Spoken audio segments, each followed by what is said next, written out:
On a relogé des héros ce matin. Les sauveteurs bénévoles de la SNSM, la Société nationale de sauvetage en mer, ont inauguré leurs nouveaux locaux à Quai des Tourelles, un bâtiment qui abritera la station de Fort-de-France, dont le président est avec nous. Antoine Sablonne, bonsoir.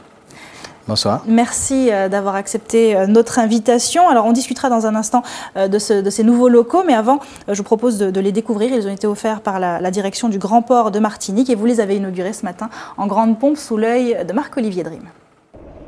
Ces secouristes bénévoles de la Société nationale de sauvetage en mer, SNSM, font vivre leur activité via les dons, investissements personnels, mais également la contribution d'autres instances. Si en France, le Centre régional opérationnel de surveillance et de sauvetage, COSAG, enregistre environ 50% de leur action dans le sauvetage en mer, sous nos latitudes, la tendance reste quasi similaire.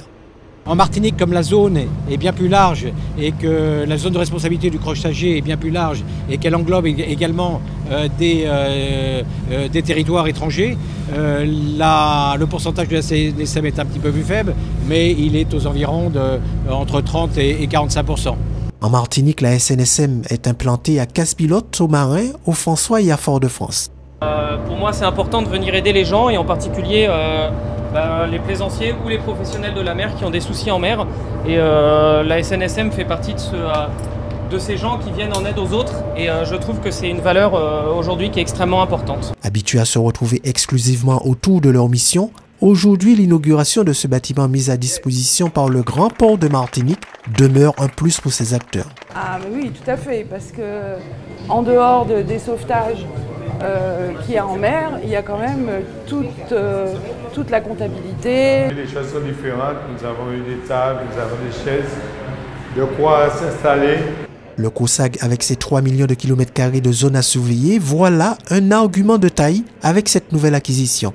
Ça va permettre d'avoir des unités qui soient plus réactives, encore plus réactives, de disposer d'un local pour effectuer des formations et donc d'améliorer encore la réponse que ces unités pourront apporter au profit des personnes en difficulté en mer. Un sauvetage en mer qui coûte cher pour des bénévoles qui font tout pour que l'eau salée n'ait jamais le goût des larmes. Attention. Antoine Sablonne, vous êtes donc le président de cette station qu'on vient de voir, qui vient de s'inaugurer à Fort-de-France. Qu'est-ce que ça représente pour vous, ces nouveaux locaux qui ont été donnés, je le rappelle, par le Grand Port de Martinique? Eh bien, c'est un grand pas en avant pour la station de Fort-de-France qui est hébergée par le pilotage. Et ça va nous permettre de rassembler l'équipage beaucoup plus souvent, d'être beaucoup plus réactifs aux appels du CROSS, de former également nos bénévoles, puisque la formation est une des grandes lignes de la SNSM au premier secours. On apprend également à naviguer, c'est vraiment un très très grand plus. D'autre part, quand on fait les évacuations sanitaires, que l'on doit embarquer ne serait-ce qu'une équipe de SAMU ou une équipe des pompiers, on va avoir un point fixe où on va pouvoir embarquer les intervenants, SAMU aux pompiers, et débarquer les personnes qu'il va falloir emmener à l'hôpital. Alors j'insiste sur le fait que vous êtes une association, vous fonctionnez avec des bénévoles qui vont en mer pour sauver gratuitement, bénévolement c'est le cas de le dire, des personnes qui sont en difficulté. C'est quand même une mission très noble. Oui, c'est une mission qui existe depuis plus de 200 ans.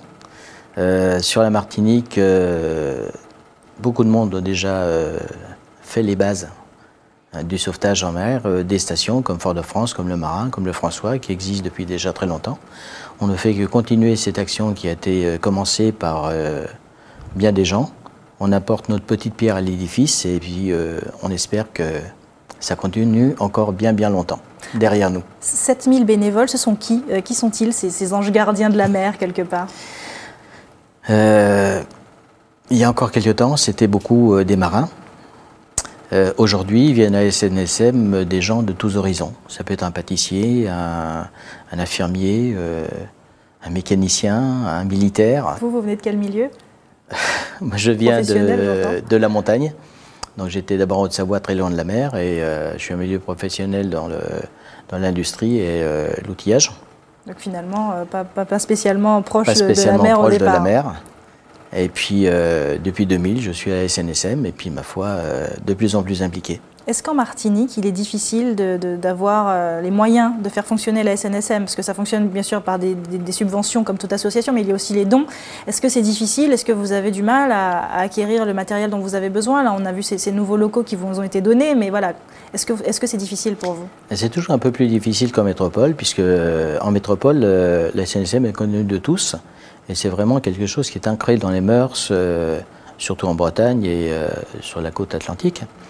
En Martinique, notre action est un peu moins connue. Mais c'est vrai que grâce à vous, qui nous avez donné un sacré coup de pouce, c'est vrai, et grâce à une communication qu'on fait depuis quelques temps, les bénévoles sont connus et reconnus, et ils le méritent amplement. Merci sur beaucoup. Les 4 stations de la Martinique. Merci beaucoup, Antoine Sablonne. Dernière question rapidement. On nous dit qu'il y a une station qui pourrait être prévue à Trinité. Est-ce que c'est le cas? C'est exact. On est en train de travailler depuis quelques années sur la station de Trinité, donc on aura aussi quelques difficultés. Si les bénévoles veulent déjà commencer à préparer cette station, ce sera un pas en avant qui permettra d'aller plus vite. Parce que quand on regarde la carte de la Martinique, avec Fort-de-France, Casse-Pilote, le Marin et le François, on se rend compte que le nord de la Caravelle jusqu'à Canal de Dominique et Grand-Rivière, c'est une zone qui est dangereuse et qui n'est pas pris en compte, ou bien si on intervient, on mettra beaucoup plus de temps. Donc une station à Trinité, ce sera un plus effectivement pour la sécurité des marins. Merci beaucoup Antoine Sablonne d'avoir été avec nous et puis félicitations pour ces nouveaux locaux. Merci de votre invitation, c'est vraiment formidable de votre part. Merci.